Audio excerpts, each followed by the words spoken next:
It's Elite POV, coming live to your area on twitch.tv. Let's fucking go! We are your number one place for everything in the world of all elite wrestling. And just remember, when you're with us, you'll always be elite. Yo, it's clear to see when you open up your feed that ain't nobody better than Elite POV. We bring the heat to your screen every week, cause ain't nobody better than Elite POV. So understand every time that we speak that ain't nobody better than Elite POV. Our 3 letters is all you'll ever need, cause ain't nobody better than Elite POV.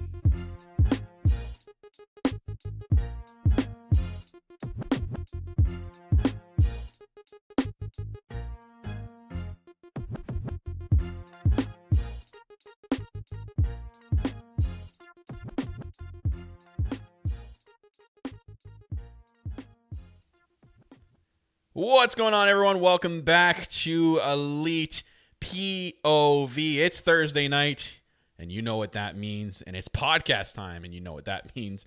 I'm your host today because Phil, clearly, if you're watching the video version, is away at Disney.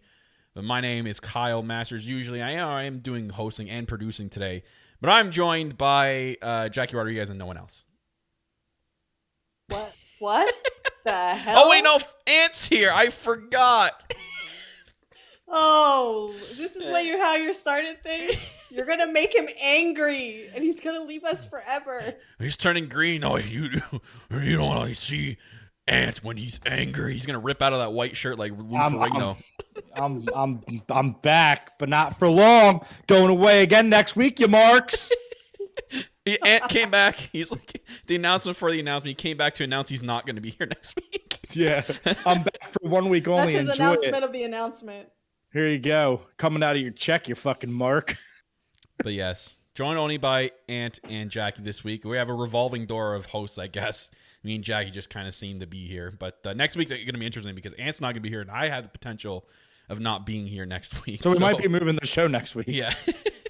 Unless Phil and Jackie go in like little foot soldiers. Right. Like, Make sure you're following us on two-man social.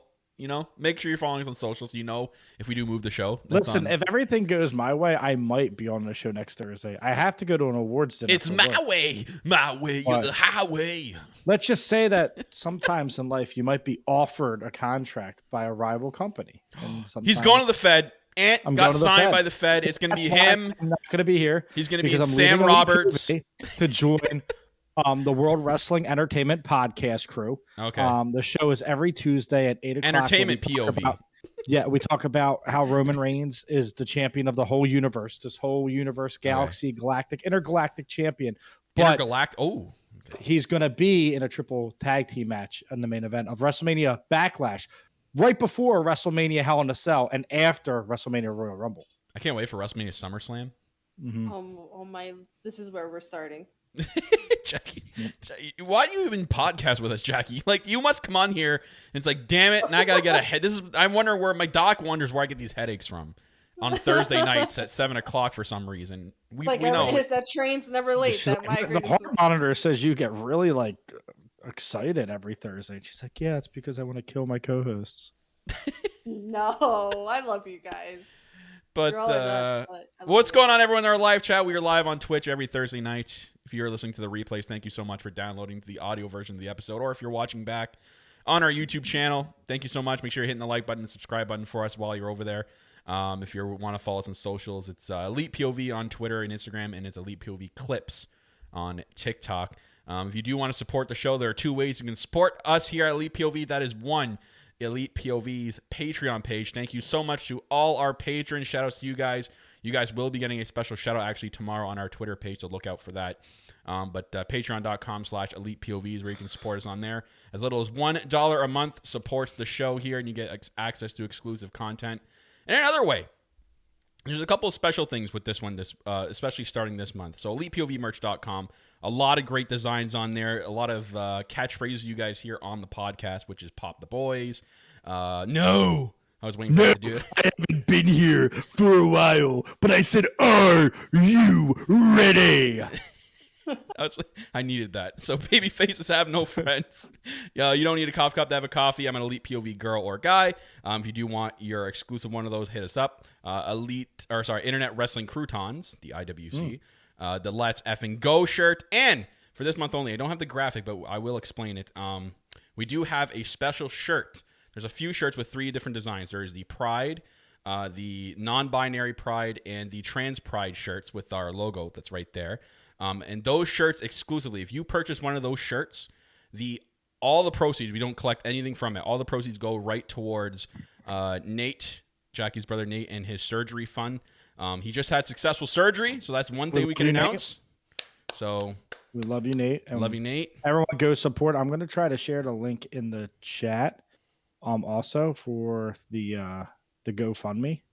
I can't find it. Jackie, do you have that? I can pull it up. But yes, even if you can't purchase a shirt, you can go directly to the GoFundMe, and any dollar amount is not too small. You don't ever underestimate what a little bit can go a long way. And I just want to say from the bottom of my heart, thank you all so much for your support and the way that you have embraced my brother as part of this community. It's like, I don't have words for it, but it means a lot. So thank you. Yeah, we sold a lot of those shirts so far, guys. Thank you so much for that.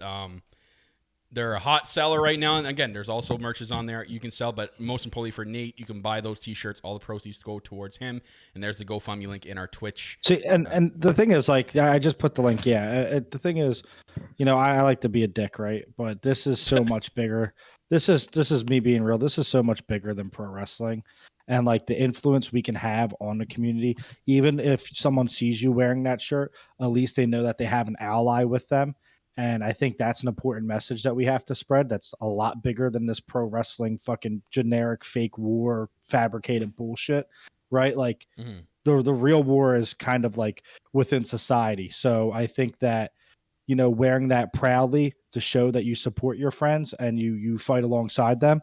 I guess, I'm turning face now, right? Right, Ascendant? No, this is actually who I am.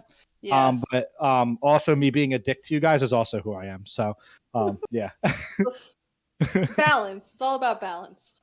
I kind of like it or shooting. I like Dick Ant better. I'm just saying. Yeah, sorry. We'll get to that.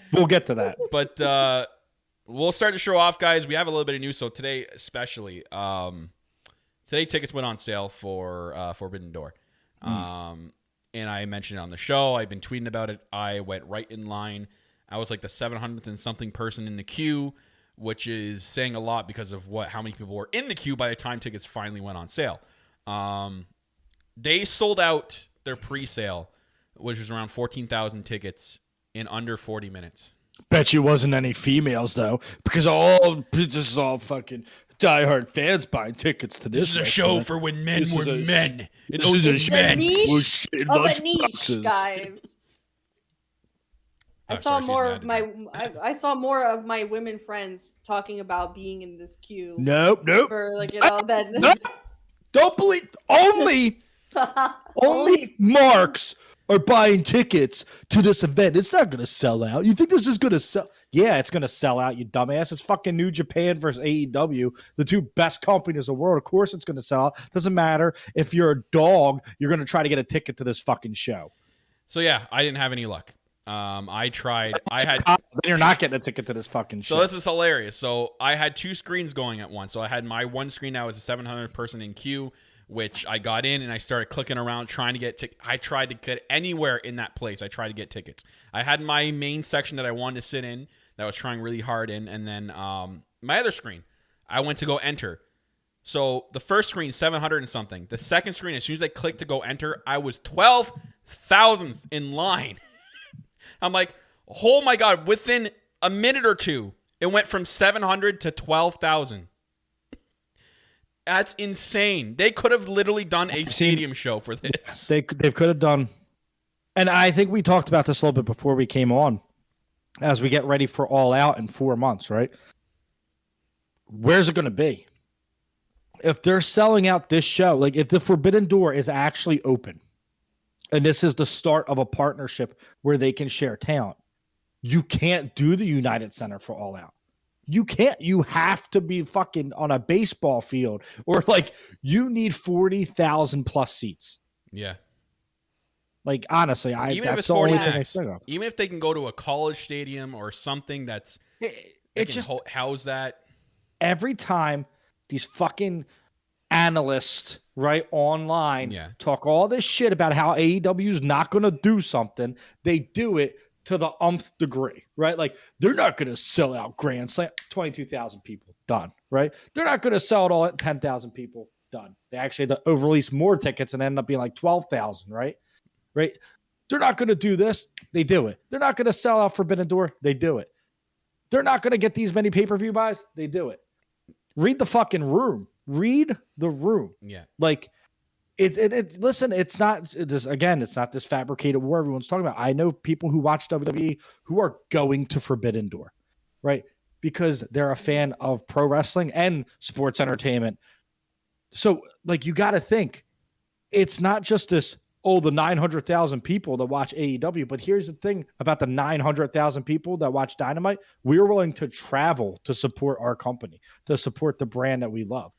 We're all going, fucking Kyle's flying to another country to come see a show, right? For All Out. So, like, we are like, you can talk shit about the numbers and talk shit about the fan base, but they're going to sell out everything because we are dedicated to the product that they produce.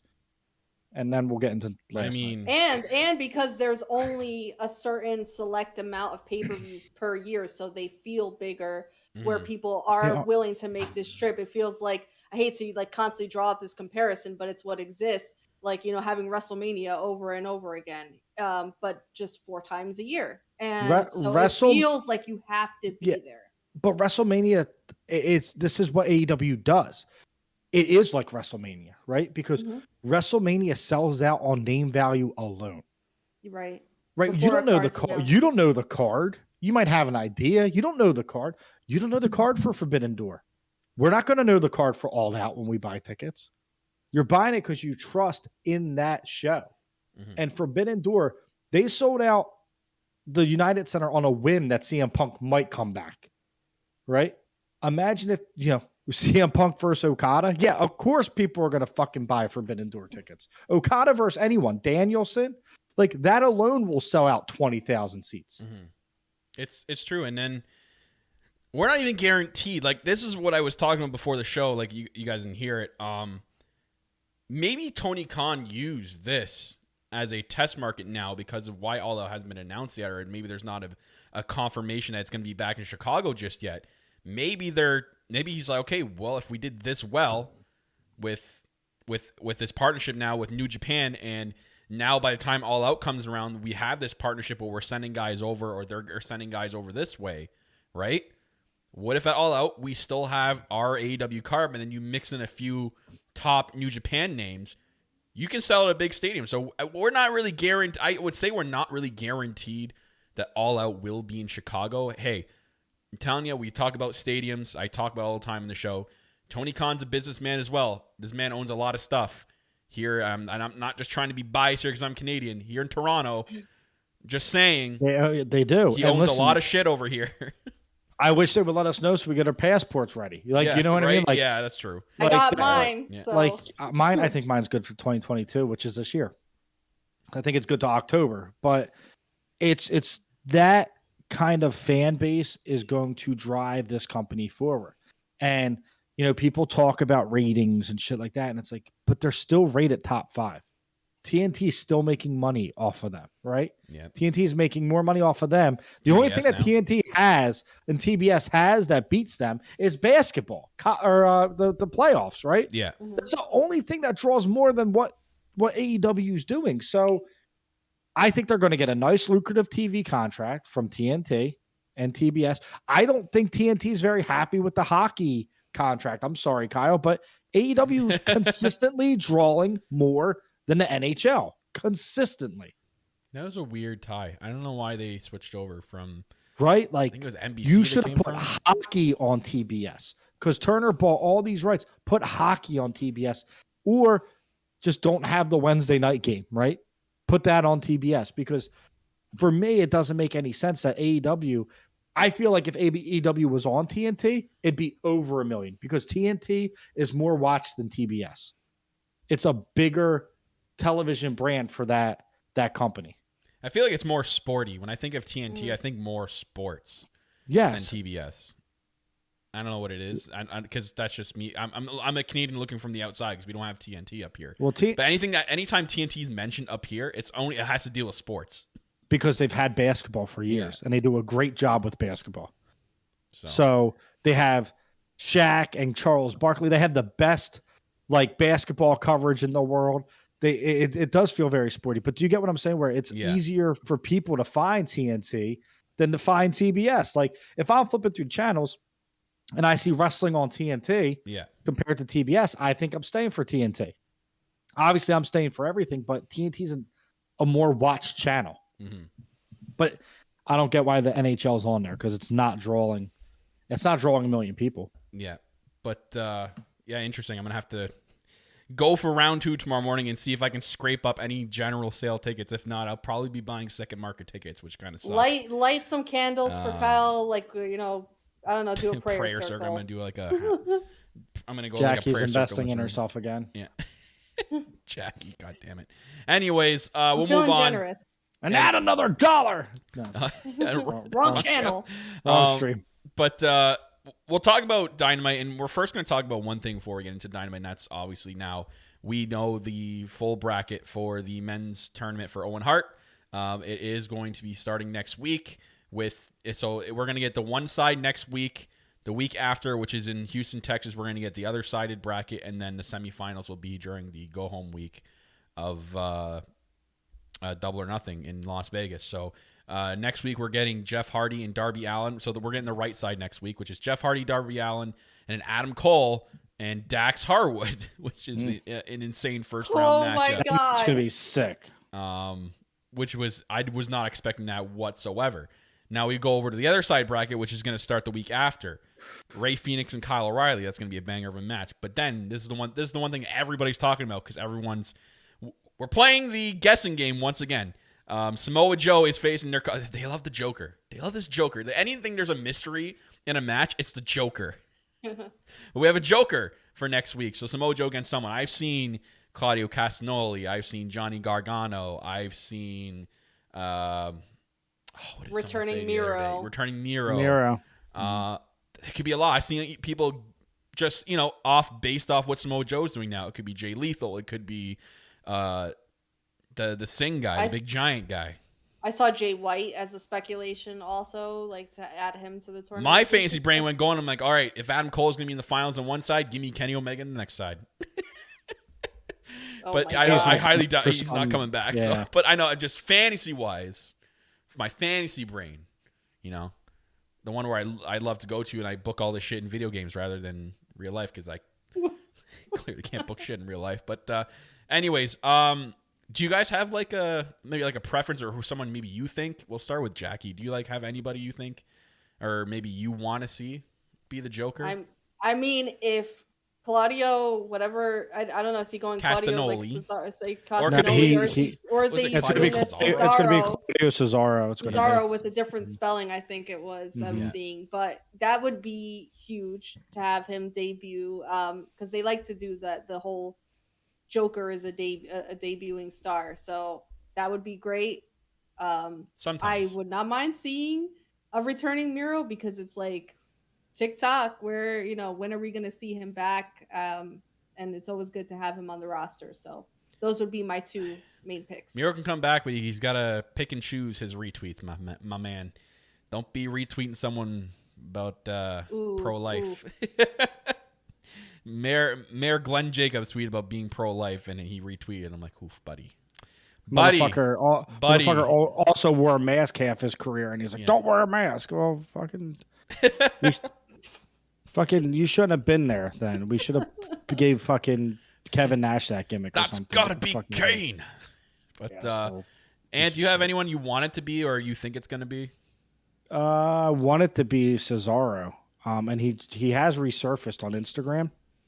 And him and Joe have that beef, right? So that makes all the sense in the world. Now I see why people were saying it was him. My heart's leaning towards Miro though. So but I'm cool with.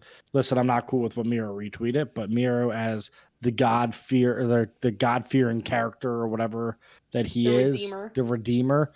I loved what he was doing on TV. I thought he was one of the bright spots, and I thought he was one of the reasons AEW was getting so hot.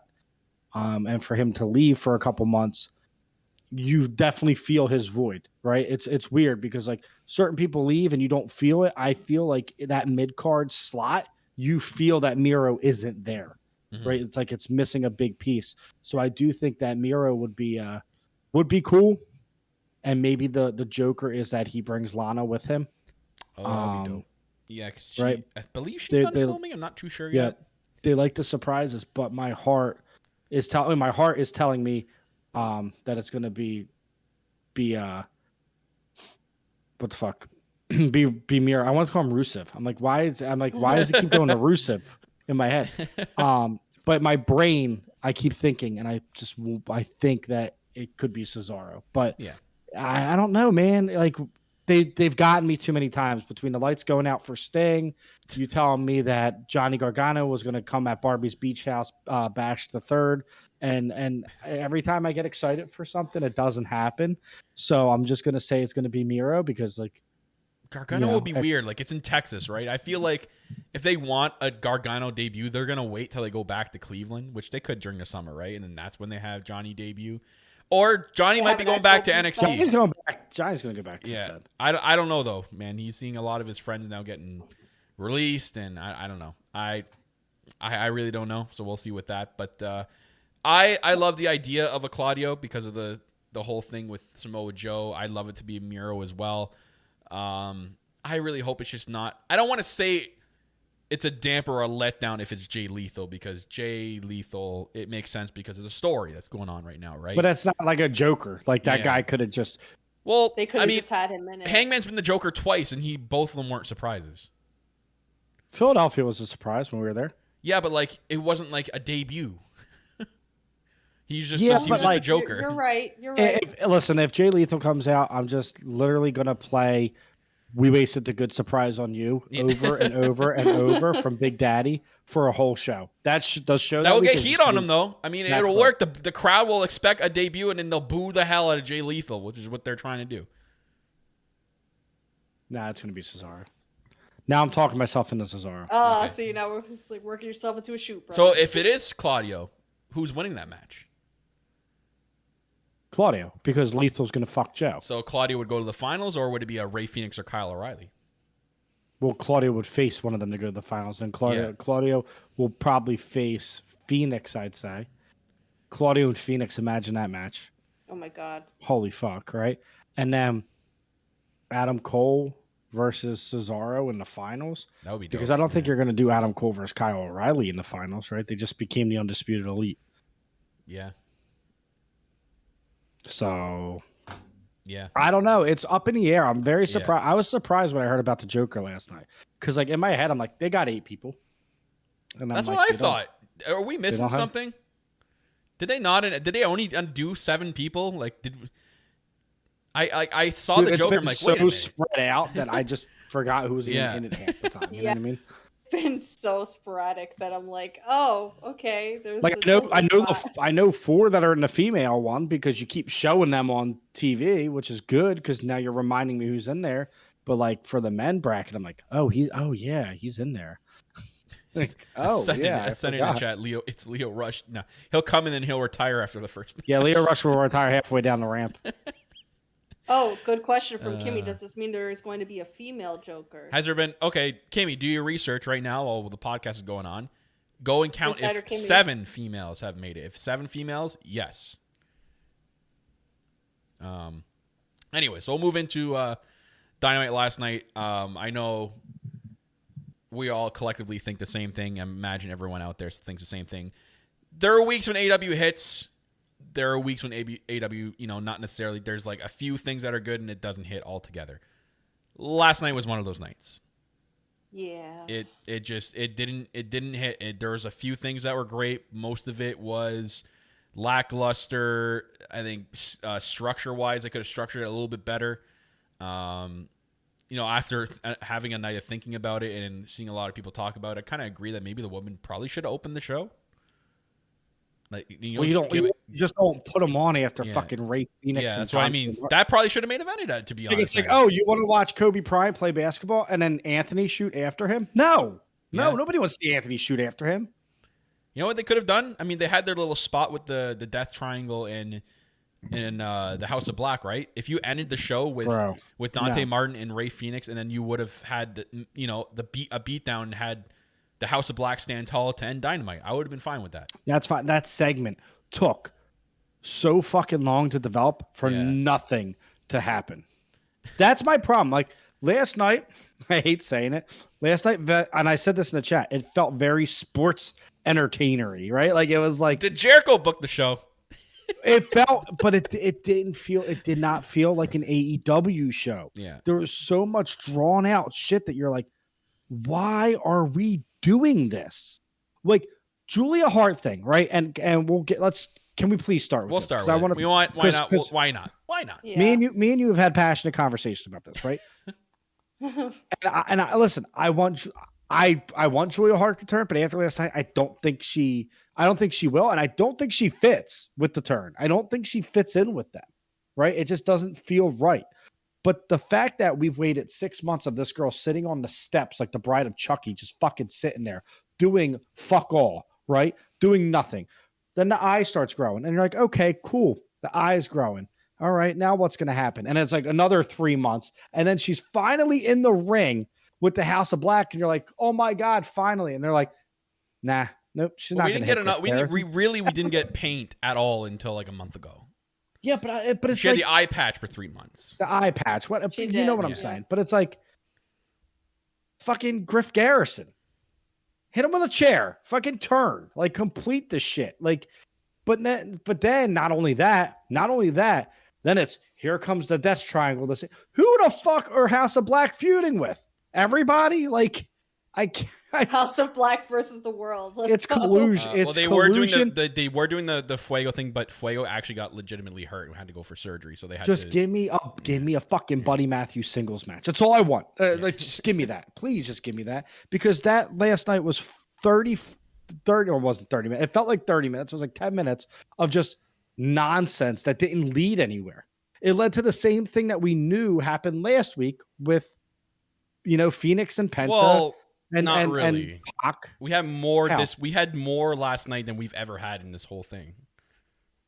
And it might not have led to anywhere, but we had a good chunk of her Kyle, not just sitting on the step. This is going to be a little mature, right? I'm sorry, guys. This is how my brain works. Jackie probably knows where I'm going with this. So you're dating this girl, right? For 6 months. Here we go. And it's just dry humping. It's just like all you're doing is dry humping, right? You want it to progress because you're getting tired of the dry humping. You want stuff to happen. And you think it's about to happen, right? She takes your pants off, but she keeps her pants on and just dry humps you. I don't think it's the same. It was last night. That was a hell of an analogy. I'm so fucking excited, and then nothing fucking happens.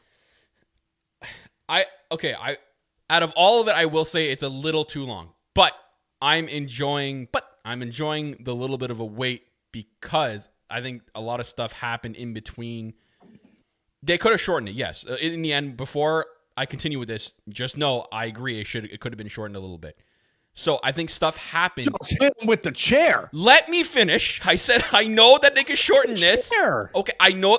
Let me finish. I know they could have shortened this. It could have been shorter, but let me finish.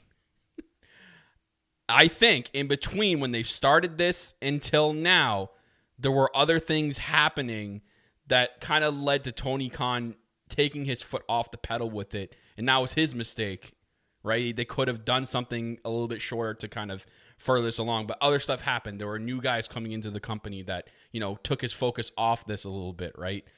They could have done some things, but there was so much happening coming into this company to fit in the little 2-hour time slot in the 1-hour rampage that, he had to work with what he had. This can all come back to what, the conversation of, does Tony Khan have too many people on the roster? In a way, it's going to happen like this, where some feuds are not going to get the necessary amount of time and it'll feel like a long time, which it has been a long time. Like I said, it's been too long of a feud. They could have ended this like a month ago. But I think now what we got last night, which is awesome. The last 2 weeks, actually, we got a further in progression because In the last 2 or 3 weeks, really, the paint's gotten bigger on Julia. It's almost half her face now. So, I know last night felt weird, and they didn't do anything. Does she need fucking Sting makeup to hit somebody? No, just hit no. somebody with a fucking chair. But because they, she didn't do it last night.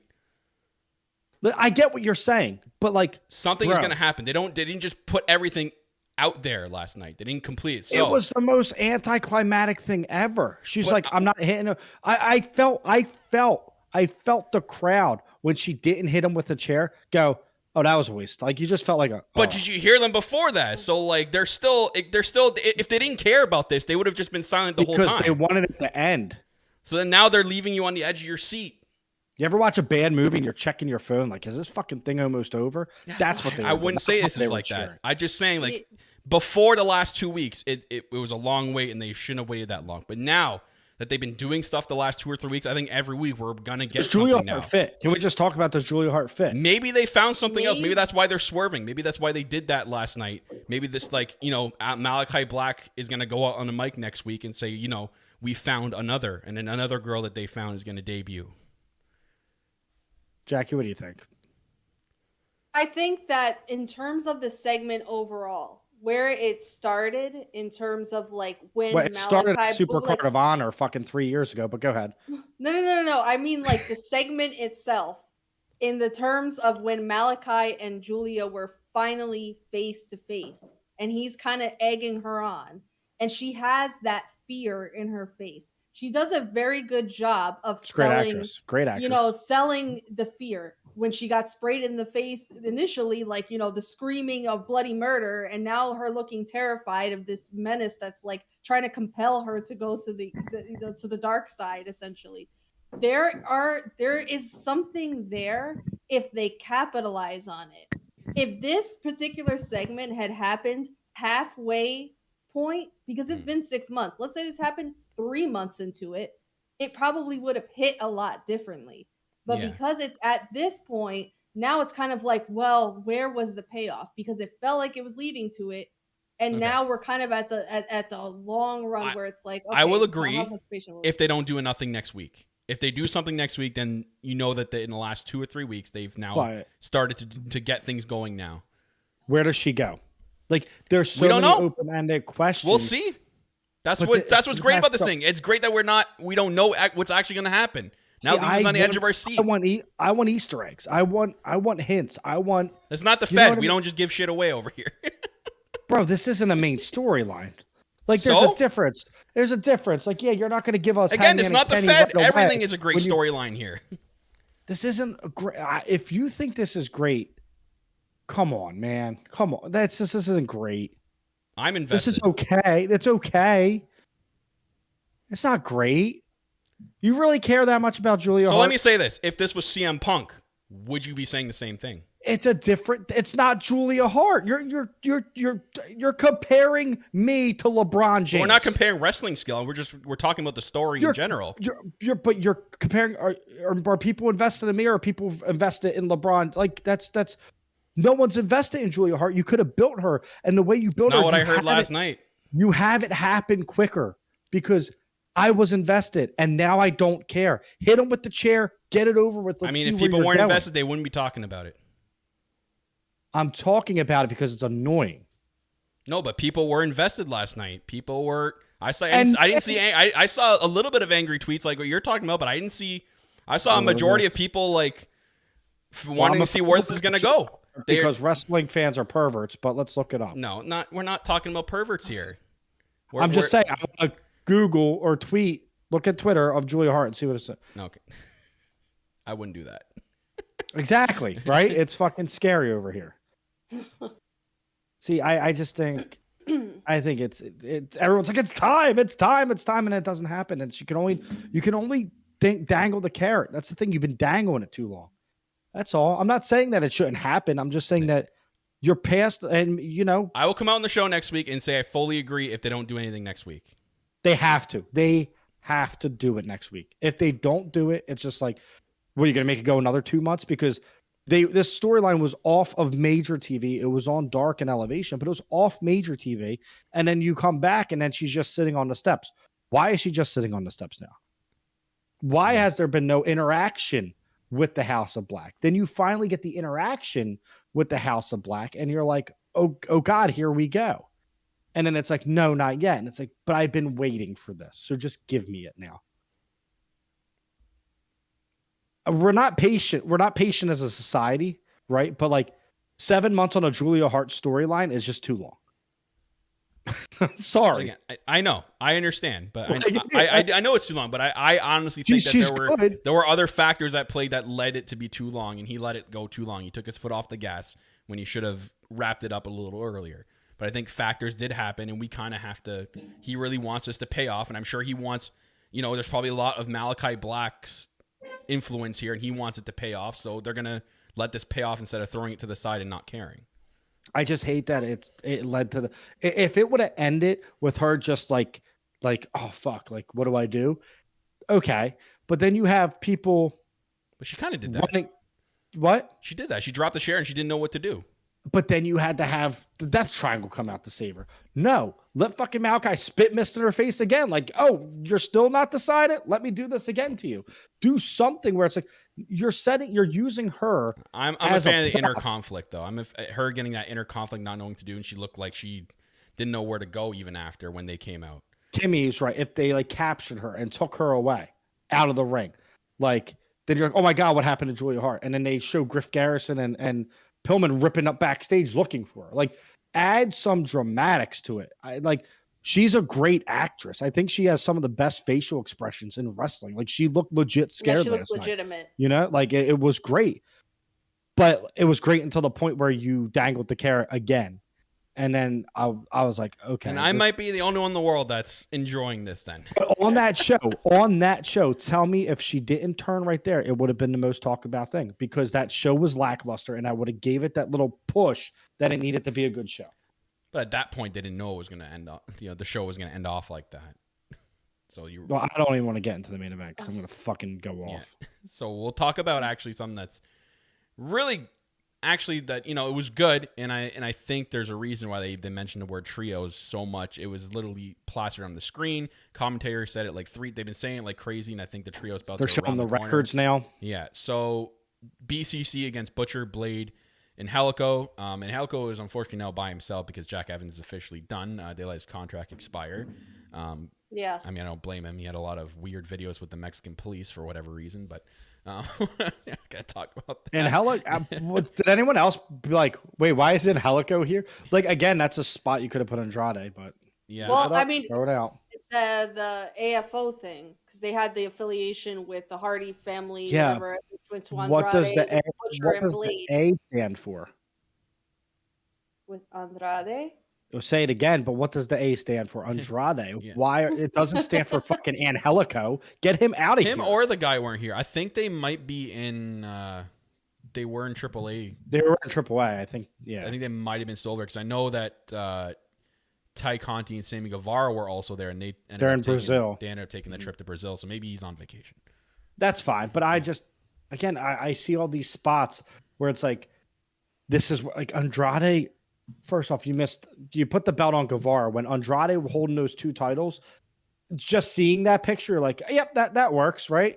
And they go away from it, and it's like, now what's next for Andrade? It's again that, like you said, Kyle, the roster is a little bit too filled. Yeah, but we need Andrade back. And Helico's good. I don't think he's going to last long without a tag partner, so they're going to have to find something. Maybe. I don't know. Dante Martin's too big now for him. Dante Martin needs a partner because I'm convinced Dante Martin now. Dante unfortunately for Darius, who is great. Yeah. Unfortunately, but Dante Martin is so above a tag team now. Put him in a fucking singles role and just push him to the. It is going to be really hard now because Darius Carter, I guess, was involved. It was actually Malachi Black said it on a podcast yesterday or today that Darius Carter was involved in a bad car accident and he's out 6 to 9 months. That's after just coming back. Now he's out another 6 to 9 months. Like that guy cannot catch a break. It sucks for his spot because Dante is just a star in every sense of the word. Yeah. And again, last night, even in a loss, you're like this dude's amazing. The spot where they both land on their feet and looked at each other, I'm like, bro. Yeah, that was dope. That was the highlight of the night. That match was the best match of the night. I mean, yeah, it didn't have a whole lot to compete with, but even if it was on a better episode, that shit would have stolen the show. And that was the problem trying to follow that too. But I don't know. I just think that the trios match was fucking awesome. But I'm liking that they're starting to stack up competition. But man, I cannot wait till like it's BCC versus Death Triangle, or BCC versus House of Black, or BCC versus I imagine they'll do a tournament. Like, it's gonna be fucking amazing. Yeah. But right now, the coolest thing about BCC is, Kyle said 100 times, like, Moxley, that guy's your champion. Put a belt on him soon. Every time he comes out, the crowd erupts. It's insane. Like, the love for Moxley is unwavering, right? Danielson is getting those big pops again now that he's in part of this. Like, for a while, fans were like, I don't know. He's supposed to be a good guy, bad guy. But the star of this is Yuta. Yeah. Wheeler Yuta is so over with the crowd. And it's like, he hears them and he gets better and better and better. And that's why I was kind of hoping they would add someone like a Lee Moriarty to this group, or a female wrestler to this group, which they still could. But man, I think this is the most fun thing on AEW right now is the BCC. And I think the best part, Regal, promo. That's what I was saying. That the best part of this all was the Road 2 they did with William Regal's promo. And I'm just gonna say this: Tony Khan, the last week, my man Tony Khan listens to the effing fans. 2 things he did. He listened to the fans. 1, he listened to the one fan that was complaining about the lighting in the crowd, saying, like, due to lighting that you guys used to do, you've been using this dark, stupid, gimmicky light in the crowd the last couple of weeks, and people in the crowd say they hate it when it's flashing on them. And this guy actually tweeted a picture to Tony Khan of how they used to do, where it was just normal lighting in the stands and you could see everybody. Mm-hmm. What does my man Tony Khan do this week? He does it and then tweets at the guy, "Thank you for the suggestion." I'm like, let me just listen to like a random person complaining about the lighting. So, you know what? Actually, you're right. Thank you for the suggestion. We're going back to that. The second part, so many people, I saw so many, and a lot of verified accounts in the comments and retweeting that promo video of William Regal saying, this has to be on TV. You have to put this on TV. I was even the one I was retweeting going, put this on TV at TK. What does this guy do? I mean, he condensed it down to like a minute. He took a minute off it, but the gist of it got put on TV. And it hit. It was great. Yeah. It was great. Regal is living his absolute best life right now. And it's interesting to see, like, with Wheeler Yuta, there's sometimes when you have a newer star that gets lumped in a faction, especially with, like, mega stars like Danielson and Moxley, that they kind of, like, take a back seat and they're like, there's less spotlight put on them. But Wheeler Yuta has really stepped up to the plate and has really owned the star power of being a part of this group.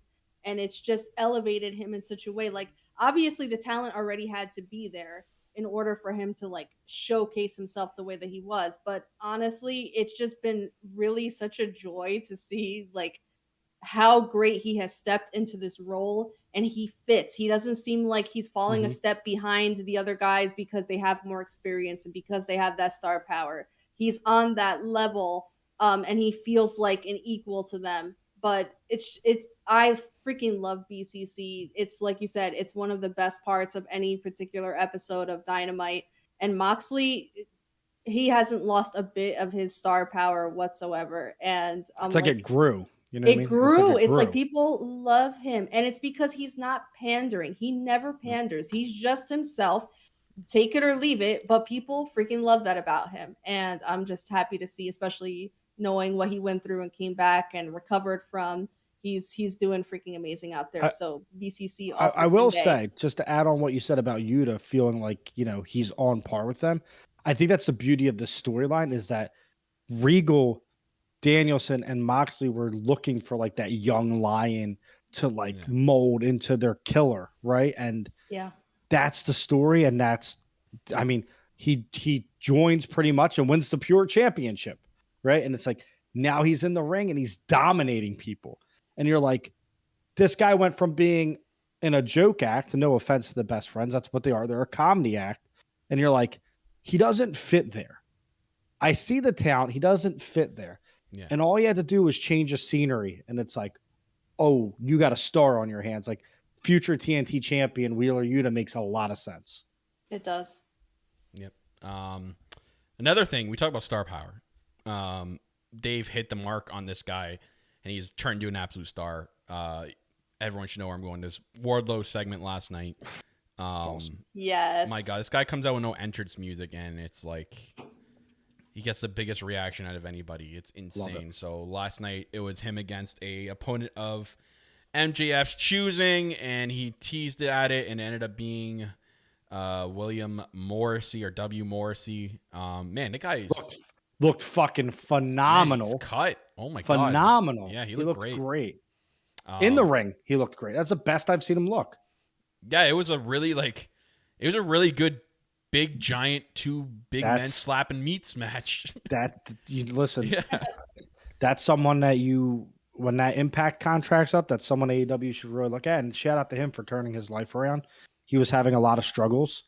And another one who got help, fixed himself, built himself up, and making a good name for himself on Impact. But Morrissey is paid for appearances. AEW can sign him tomorrow if they want, is what Insider Kimmy's saying. Then they should. Yeah. Then they should, right? Because that dude is a monster. And, Wardlow is a star, right? Wardlow is an absolute mega star. I hate saying this, but that's their Goldberg. Not in the sense that he just dominates people, but in the sense that this guy comes in when you have a CM Punk, an Adam Cole, a Danielson, a Moxley, you have all these stars on the roster. This is your guy that you took and just put him on that level. Yeah. And that's what WCW did with Goldberg, right? They took this guy and elevated him up, and it was the biggest thing they ever created. I think Wardlow is going to be the biggest star in the company in a year. He will. I feel like they even gave him the little bit of that Goldberg-esque security walking. Mm-hmm. Yeah, they were like Wardlow, Wardlow. They're kind of like building him up. Like, I appreciate that with AEW. Like they take bits and pieces. That's the only problem. He didn't powerbomb me last night. But they take bits and pieces from WCW, like little things that were cool in WCW, and they make it work here in AEW. Like they do. There's that one thing they do when there's like a promo against someone in the ring, one person on the stage, and they do the double look thing where it's like it's cut in half. That like what WCW used to do that. Mm-hmm. I love that. I love the look of that. And now look, they're taking what they did with Goldberg and doing their version of it and doing it better. Like not only is Wardlow a big, huge specimen that can beat the shit out of anybody. A wrestler, yeah. He's great at wrestling. He's really agile in the ring, and he's got the look. He's a very good looking man that gets that demographic going as well, man. Like you see Twitter demographic going. I am 100% surprisingly good on the mic. Yeah. Oof. Yeah, and he's really good. Promo he cut after he left MJF was that guy's a star. But like the best part of the match is that people were chanting for Enzo, and the other half were chanting for "No, we don't." We want Enzo. No, we Morrissey don't. Does. He looks the crowd up yours. Yeah. So get that shit out of here. But you know what? Call me crazy. Call me fucking insane. You're crazy. Enzo and Morrissey would be a great addition to the tag team division just because the pure fucking energy the crowd had last night. My man Enzo just bad locker room politics though. Yeah, he's terrible. But again, even if it's for one of these just one-off matches, like I just think that they have such a fucking this guy hasn't wrestled on TV for like 3 or 4 years and people were still chanting for him and people were saying no we don't. So he's still getting reactions. Love him, hate him. Reactions are noise. Makes good television. I see him appearing, but on a show called Control Your Narrative, more like he's not he's not a. But with racist. What? No, I don't mean that. But like with the hate he has in the industry, he's only going to appear one place because they don't give a shit over there. I just think that's a good tag team to have. I'm sorry, I do. I think. No, you're right. Like the promos alone would get over. They can do some variation of what they did in the Fed that would get over. I'm sure they could sit there and create it, but it's highly unlikely. Because I think Morrissey, then they just sign Morrissey then because that guy's a monster. And everyone bitching about how small AEW's roster is. Well, then you sign a 7-foot guy, which you can't teach, by the way, and he that'd be two fucking in the same in the same month. That'd be 2 7-feet guys. Because I'm not sold on Saddam Singh or what's his name? Satnam Singh. Satnam Singh. I'm not sold on him because I think he's mostly going to be used in Ring of Honor. So he reminds me of like Amos or whatever his name is in WWE, or Great where it's like you're just big. Like yeah. Look, a big guy when Morrissey's 7 foot and can actually move and fucking wrestle. Morrissey being MJF's new muscle would be fucking awesome. That's a great idea, Adam. That he signs Morrissey to be his new Wardlow. Yeah, like I'll release you your contract because I have someone else. Yeah, that would be. Yeah. That's phenomenal. I love that idea. Yeah, Tony Khan, for listening, take it. Great ideas. Take it, Tony. We know you listen. So I know I don't want to talk about this, but we have to talk about it because it happened on the show, and I think it took up the most time, and it was just. I know Jackie's gonna be mad at it too because I laughed before the reaction happened because she's like, we're watching Jericho and Santana. She's like, I swear to God, if Jericho goes over, I'm gonna flip this desk. And when we're watching Dynamite, I'm a little bit ahead. I started laughing. She's like, Kyle, no. No, the first thing that I said was, I'm gonna flip this desk, and you said, well, you better clear your desk then. Oh yeah. Because you already knew. Like, we already knew it was gonna happen. Ugh. It's like at this point, I'm so pissed off because there's that famous quote that says insanity, or the definition of insanity is doing the same thing over and over again and expecting different results. Why the hell, if you know that you're only 3 guys typically with Kingston, who wasn't even there this week, are you going to keep confronting a team of 5 dudes and getting your ass beat every single time you go out and have this match? There's freaking 4 other people at ringside and you only got 1, and there's shenanigans happening all over the place. I understand the psychology of the heels antagonizing and cheating and finding every possible way, but at a point, like, when does it become illogical? And Santana looked great last night. He's every bit of the intense wrestler that I love to see. It's almost like he throws everything out there where you really think that he's pissed off and angry, and maybe he is to a certain extent. 100%. Yes. Insider information, maybe he is. But it was just, it's like, how many more times are we gonna see the scene of the JAS standing over, Santana, Kingston, and Ortiz in some variation? Like, aha, we got you. Like, when do you start looking for backup? When do we get an additional 2 guys potentially, like, to join up with Kingston and Proud and Powerful to go against JAS? It's just, I don't know. Maybe it's because I'm so biased towards Kingston and Santana and Ortiz. I'm like, I just don't want to see this shit anymore. Like, I was ready to flip my desk. I'm not strong enough to flip my desk, and that's why it didn't happen. Jermaine bring it up in the chat. They call him the Wizard. The Wizard. What's this? Oh my God. The Wizard, Chris Jerk. It gives me such pain in my soul that this is it's so thing. Bad, but it's done on purpose. This segment was so bad, I went back to watching the Sixers get their ass kicked just because I didn't want to watch this segment.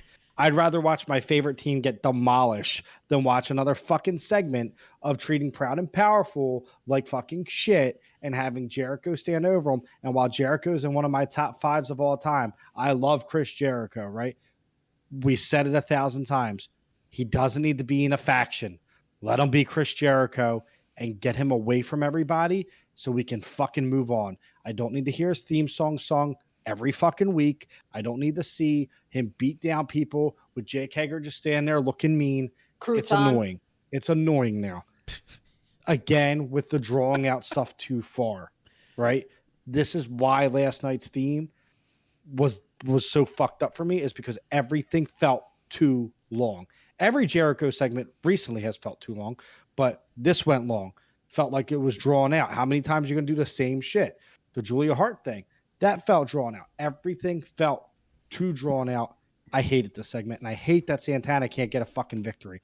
And they're going to leave the company, and you're going to lose one of the best tag teams in the world because you just don't give them wins. I mean, I'm in agreement. I've hated the JS ever since it was a thing. Like, I laughed the first week they did it. They're making fun of the Fed. Sure, it was hilarious, but now I'm sick of it. For backstage segments, I don't need to see them every week, because this is why we got tired of the Inner Circle thing. I thought the whole point of getting the Inner Circle broken up was to get Santana and Ortiz away from anything involving that, but then they went straight into a feud with it, so it's like they never freaking left. Yeah, they could definitely do better than that. I know Tony Khan's listening to the fans. Tony Khan, I didn't see one person last night liking this anything. Every week the JS are on TV. No one's sitting there going, "Oh, I love this shit." Such good shit. Yeah, like no, that's the only person that would like anything like that. I'm just saying. It's all. We're gonna move on. The opening of Dynamite started off with Jeff Hardy and Bobby Fish, and continuing the streak of either hearing Bryan Danielson's theme, Adam Cole's theme, or CM Punk's theme. Sure enough, next week CM Punk and Adam Cole are on the same show with matches. So one of those guys, I assure you, is gonna open up the show. So paper scissors to figure out who's gonna open up the show. But Cole is on commentary. Bobby Fish didn't end up getting the job done. Jeff Hardy won. He's in the tournament. Yada yada yada. And it was what it is. We had the big stare down at the end, though. Looks like they're teasing Bucks and Hardy's the Ultimate Dream match for some reason. I don't know. They've had their matches in Ring of Honor and stuff, so I'm not sure why this is much of a dream match. I'm not feeling the whole dream match vibes. I know they keep mentioning it and they have the stare down and stuff. I'd rather see Enzo than Jeff Hardy. There, I said it. Wow. There, I fucking said Hot it. take. Hate me all you fucking. Get the fuck out of here. I'm so sick of it. Sick of it already. God. Get the fuck off TV then. Go jump off something. Like, I can't wait to him and Darby just crash into each other. Oh, okay. That's all I want. And then Jeff Hardy can fucking go try to be a rock star again. Ooh. I'm so sorry. I was looking at Jackie's face there, but we'll move on. We're gonna have to talk about it because the main event was the Ring of Honor Women's World Title. I guess the unification match, because the interim champion was Mercedes. It is what it is. It didn't get enough time. We had 4 minutes of picture-in-picture, and the match just didn't connect at all. There was not a lot of chemistry there.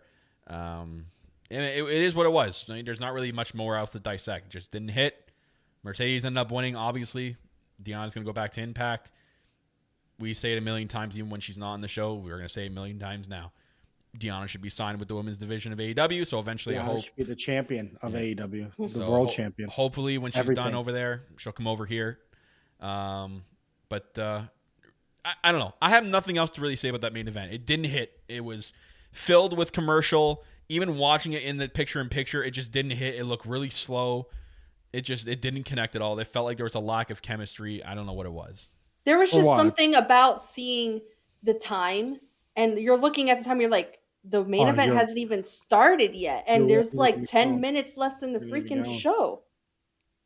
It just didn't. Deonna Purrazzo will work circles around anybody on your roster, and you gave her 8 fucking minutes, 4 fucking minutes, were me watching fucking Geico commercials with a little fucking picture in the corner, and then gotta get your you have Geico.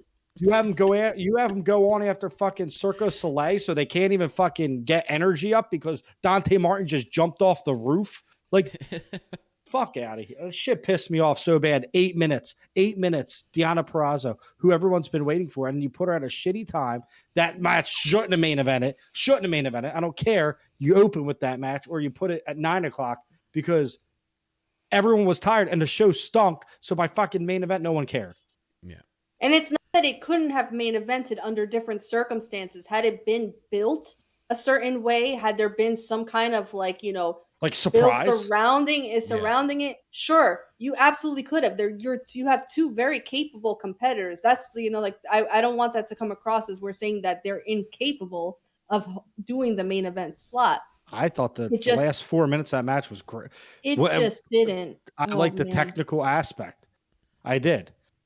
I like the arm bars into the reverses into that, but it just see, that's my wheelhouse though. Like, pacing is not a problem for me. Like, I know that there are people that if people aren't diving off of the freaking rafters, they're not entertained. I love that hold for hold, strategy kind of wrestling. But it's just when you have only but this little fraction of time, and then almost half of it is in commercials. It's like, how do you expect the home audience to get invested in this? it didn't hit, and it is a shame because Deonna Purrazzo being who she is and Mercedes Martinez being the veteran that she is, if they would have played their cards right, that match could have been so much better than it's it was. just funny. Deonna Purrazzo's been the best women's wrestler in the world for 1 year, and she comes over and gets a fucking 8-minute match. Half of it's on commercial. It doesn't click, and it's like, I don't know. I just felt it was painful. like you know how you get fans talking. What match did everybody want? Deonna versus Britt Baker. Take 20 seconds of Chris Jericho's fucking theme song out of it, right? And just show Deonna walking by Britt Baker and they stop and talk, right? Then the crowd goes, holy fuck, like Deonna Purrazzo's here. They could have done it in the Britt segment. Gonna get involved? Is Britt going to get involved? What's going to happen? Nope. It's just a cold, here you go. Here's the main event. I mean, and it didn't feel like a main event because they didn't give it time like a main event. I mean, they didn't it like it was going to be a main event until the night of the show. No. So it's like it doesn't feel like there was any real thought put in. There was no promo. Like, build the fuck. Like, you. Like what you just said, Ant. So Tony Storm, Ruby, and Britt and Jamie Hayter all had that backstage segment. Like, if Ruby and Tony Storm walk away, and it's just left with Britt and Jamie there, and then that's when Deonna walks by, and there's like a quick stare down, right? You plant the seed. Yep, for Forbidden Door, because like it doesn't just have to be New Japan, right? It could be like, or even just it could be on a Dynamite, right? What if Britt shows up on an Impact a few weeks from now and attacks Deonna and then they start a feud? I don't know. It's something. At least do something. And I know that you want to get the belt off Deonna because of you don't have her contract. The belt means more on Deonna personally, I think. And if you want Ring of Honor to get like a TV kind of deal or get viewers, like, I'm sorry, I love Mercedes Martinez, right? I think she's great. You know, wrestling fans would rather watch Deonna Purrazzo. Yeah. They know her. They know that she's one of the best in the world. They know, like, that's a draw. She draws people. That's why she was a champion Impact, a champion AAA. She's a champion everywhere she goes, besides fucking 2.0. But everyone sees her star power. And for me, as a big Tony Khan guy, for Tony Khan to only give them that amount of time and something that's supposed to be so important made it not feel important. It made it feel like you don't give a fuck. You could put it in main event slot all you want. It doesn't mean it was the main event. It didn't feel like the main event. The announcers weren't into it like it was the main event. There was no hype around it like a main event. It was just a show. It was just a match that went on at 9:52. That's what it felt like. And JR's commentary pissed me off. He sucks. Kimmy did do some digging. She said that it was actually Impact's decision to tell AEW to take the belt off her, which was interesting. Well, so I'm not sure what's going on there. Deonna has said, and here's the problem though. Does Deonna want to sign with AEW after that? Right? Like, this is where you can make an impression on her, one of the top women's stars, to, hey, you have a match here. Come November when your contract's up, why don't you come over here? You could be the star. No, you trotted her out and gave her 8 minutes in a title match. That's a good point. Yeah. That's not enticing. If you take, and this is where it pisses me off because that's time, that stupid beat down with Chris Jericho, or, you know, the Death Triangle coming out. You take fucking 3 minutes off for them, and then you have a 15-minute match. And that's a lot more respectable. And it's like, damn, they gave me 15 minutes in the main event. That's cool. Maybe I'll consider this company. Not, I'm going to trot you out there at 9:52, and then you go back to watch the match, and you're watching fucking Domino's commercials for 3 minutes of it. Right. I'm only saying this because I get it. Deonna, I love Jade. Deonna's probably my favorite wrestler in the world. So it just pisses me off that you have a star in your company coming to your company, and it didn't feel like there was a star there. And to me, like, you could have showed her Ring of Honor highlights. You could have hyped her to fuck up throughout the night. And when she walked out, people have been like, oh shit, like Deonna versus, we all know Mercedes, she's on AEW. This is your chance to introduce your viewers to Deonna Purrazzo. Then lastly, we'll talk about, we had a promo. It was a little long. I think it could have shortened it a bit, but we finally got another match announced for Double or Nothing. So Thunder Rosa will be defending her AEW Women's World Championship against Serena Deeb. That match is going to be insanely good. A great match. It's going to be great. And then I loved when the one part I picked out of Serena Deeb's promo that I loved the most was when she she's like, you know it to be true. Everyone in the locker room talks about it. Everyone online talks about it. You have the AEW Women's Division here, and then you have me up here on another level because I'm a better wrestler than everybody. And I'm like, oh, man, but she's spitting straight facts, though. That she is on another. When it comes to in-ring work, Serena Deeb is on another level. She's quicker. She's more agile. She's way better wrestler in the ring than a lot of the people on the roster right now. So Serena Deeb is factual in a lot of what she was saying last night. So her and Thunder Rosa are about to have a banger at Double or Nothing for that world title. And it's just cool to see that someone pointed out, was like, hey, first 2 matches of Double or Nothing are 2 members of the Straight Edge Society. And they put a picture of them in the Straight Edge Society to now. Look at us now. Who would have thought? Not me. Both are in the world title matches of the pay-per-view, which is going to be sweet. All right, so Thunder Rosa's title reign is a fucking slap in the face because she should be in the ring fucking working her ass off and showing that she is the champion. That's just how I feel about her title reign. I feel like they're not giving her time. And then she starts cutting this great promo last night. I loved where it was going. And Deeb comes out, and then Adam in the chat again. You're right. It felt fucking rehearsed. It felt like Jackie and I planned a skit on BTE and we're like acting it out. And you're like, oh, the acting's so bad, but it's funny because it's supposed to be. And it's like, no, this isn't funny because the back and forth felt so fucking forced. And it's like, just speak from the heart. Just speak from the heart. Yeah. And like, because when Thunder Rosa speaks from her heart, she's a great promo. You can tell, when she's not speaking as herself and she's trying to like go off, off a script or off a bullet point. And her and Deeb felt that every sense of the way when they were going back and forth. I was like, this is just flat for a match that's going to absolutely fucking steal the show, probably, right? It's going to be one of the best women's matches in the history of AEW, in the short history. I really think so. Again, like, use vignettes, use technology to hype this shit. I think they're going to. The next 3 weeks, we're guaranteed to get that. We're going to get a road to Double or Nothing. So the promo just felt so. Yeah. This is where I said it felt like, if I hate saying it, but those vignettes are going to have now footage. They're going to pick pieces. From that promo. Production could make it great, right? I mean, production can make anything great, but tell me like that didn't feel like a bad WWE segment. No, it did. It was, but it felt very entertaining. Like it didn't feel like pro wrestling. Like AEW has built itself as like the heart of pro wrestling. Speak what fucking comes to your mind. And this one was like, okay, we're going to fucking write this down, and then we're going to say it to each other, but we're going to say it mean and fierce. And it's like, that didn't work. And like, the crowd was even like, like, but when Thunder Rosa started talking, the crowd was behind her. Like, let's fucking go. I was hyped. The one thing I want to say, I'll pick from what you said, it was a little bit earlier. It's weird how she's not wrestled in a while. Why isn't she wrestled? For the belts. Like, why hasn't she, like, been on, like, wrestling, like, I don't know, someone random from Dark and just kind of running through people? Yep. Just seeing, like, comparatively speaking to, like, Britt Baker's the early part of Britt Baker's title run, was she defending on a weekly basis? Was she, like, or having matches on a weekly basis? But you gotta play to their strengths. Thunder Rosa's strength is inside the ropes. Britt Baker's strength is outside the ropes. That's a good point too. Like that's what I'm saying is Thunder Rosa's strength as a champion is fighting. Yeah, can you find out? Is she hurt, or are they just not letting her wrestle? Find out. It isn't.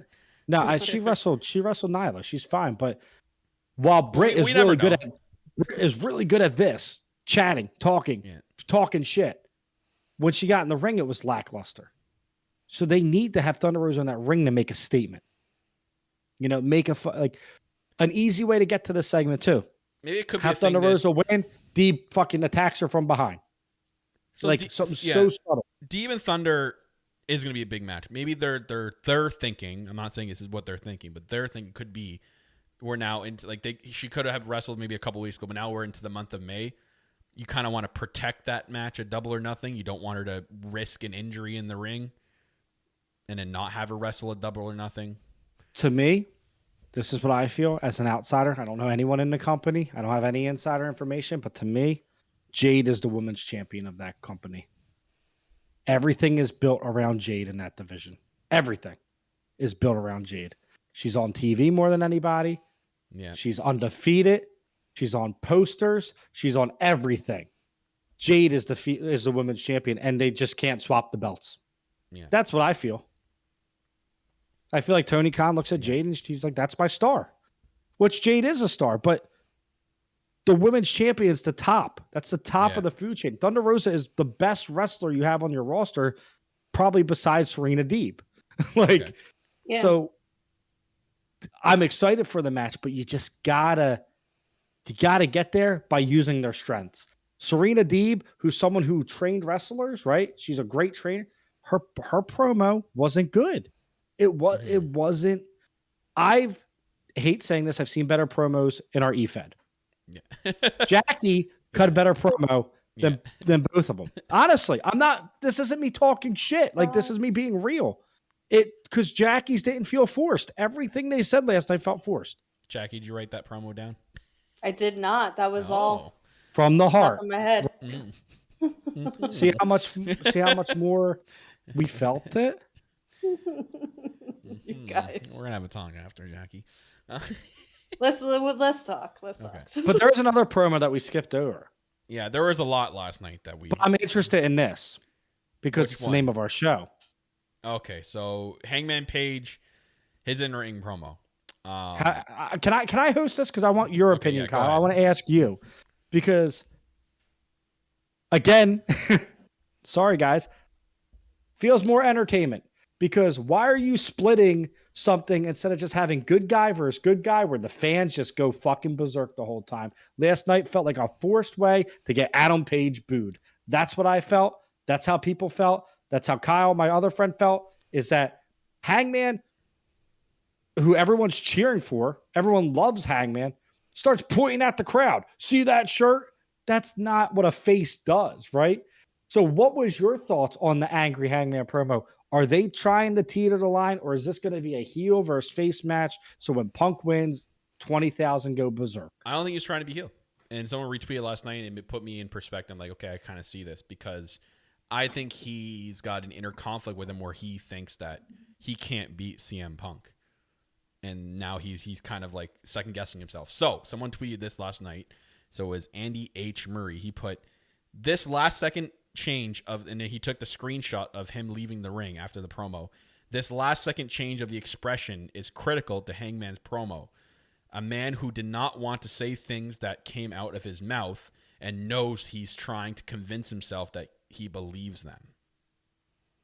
I like that because Carrie said something too, and I'm gonna read that, but I want Jackie's opinion too. Kyle, is that your opinion also, or is that just after you did? I didn't know how to feel. Searching? I didn't know how to feel about when I seen the promo, okay. so I needed someone to put it in perspective for me. And as soon as I seen that tweet, I'm like, it now makes sense. I went back and rewatched the promo and really listened to what he was saying, and then looked closely at his face when he was leaving the ring. You could really see his expression changes after he's done cutting the promo and he's leaving the ring. I have so many thoughts. Yeah. So many.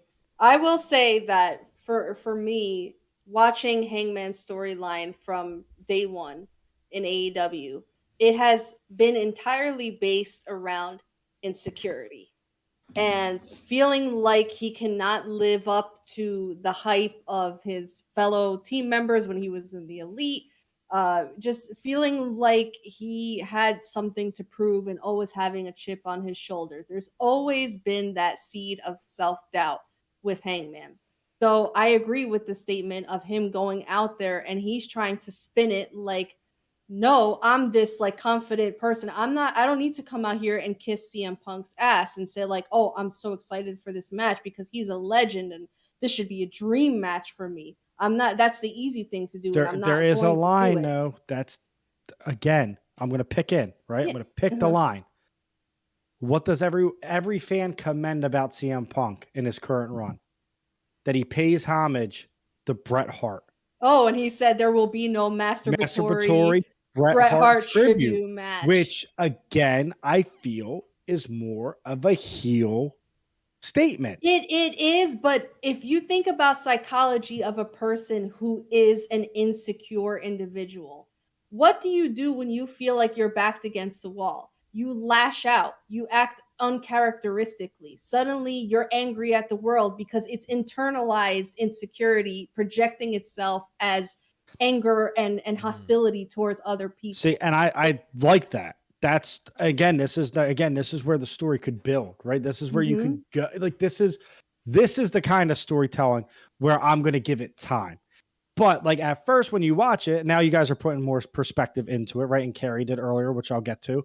But when you're watching it, though, you're like, are they trying to turn Hangman heel? Which is a good kind of plea to get you thinking, and that's great. But at first, I'm like, there's a lot of bits in there, like pointing at the fans, like saying that line. That I'm like, are they trying? Like, one thing I love about AEW is that we get the face match. We get 20,000 people split down the middle. Yeah. And then at the end, all rejoicing because someone won, right? That's what I'm looking forward to. And I just hope they're not trying to take that away. I think we're going to get a big say into this because we know you look at next week. Punk's there. Punk's wrestling a and guy. He's playing Johnny Hungy. In Long Island, where CM Punk, last time he was here, got booed out of the building when he was the babyface in the feud with MJF. Yeah. So, does Hangman come out, cut a similar promo, and gets the reaction? This is where we're going to find out next week what exactly is going to happen here. But I think it's the story. I think it's the insecure, what Jackie said, and with what Adam said, or not Adam, forget the guy's name, but Andy said on Twitter how and then when I went back and watched his expression, if you watch Hangman leaving the ring, he looks like a very insecure person and looks like he didn't want to say what he just said. Like, Hangman it could be a sour grapes thing too, where he's like, I'm gonna slightly turn on you before you have a chance to turn on me. Exactly what Carrie said. Because CM Punk is this beloved individual. Mm-hmm. He's God in their eyes. So it's like, but yeah, I don't know if you're going to read what Carrie said. Yeah, head booker Carrie wrote, see, this is where I don't see him being heel. In my opinion, he was getting ahead of the crowd cheering Punk, and he did not tell one lie. He hasn't from many got the respect he deserves as champion. Punk last week kind of glazed over him, and that was disrespect to him. She said, that's what's great about Hangman. So many can see his promos so many different ways. And I said what I just said, where I kind of wish that they would just let it be, a battle of sportsmanship, not and she said she can see that. I think the underlying story in that promo was more about Hangman character trying to convince himself. And that's what I get. Everyone can interpret in their own way. And for them who cheer Punk, if they go the way of him winning, they'll be shocked because you feel like they would cheat to win. Mm-hmm. It's going to be an interesting match. Such a deep storytelling with Hangman. I think the way they're going to do it too is they're going to make it more, the week by week that goes now, the next 3 weeks, they're going to make it more difficult for us to pick a winner in this match, I feel. By the time we get to Double or Nothing. Punk's getting a promo. Punk's getting a mic next week. Even if it's the week after the go-home show, by the time we hit Double or Nothing, I'm not going to know who to pick. Like, they're going to do such a good job where they can go, there's so many directions for so many different reasons they could go with this. They could put the world title on Punk because they're going to the United Center in Forbidden Door, and he's going to headline against Okada as the world champion, right? And Okada's the world champion. They could do champion versus champion. There you go. There's your main event of Forbidden Door. Maybe that's where they're going. Who knows? Who effing knows? It's going to be interesting the next couple of weeks. I felt like, once you think about it, and I hear you guys, you're probably right with the insecurity.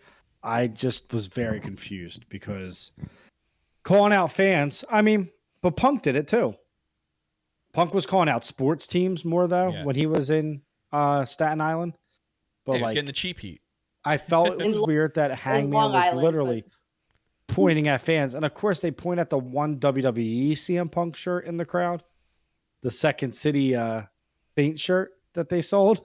And I'm like, not your shirt, copyright, don't do it. But I think that was a cool segment.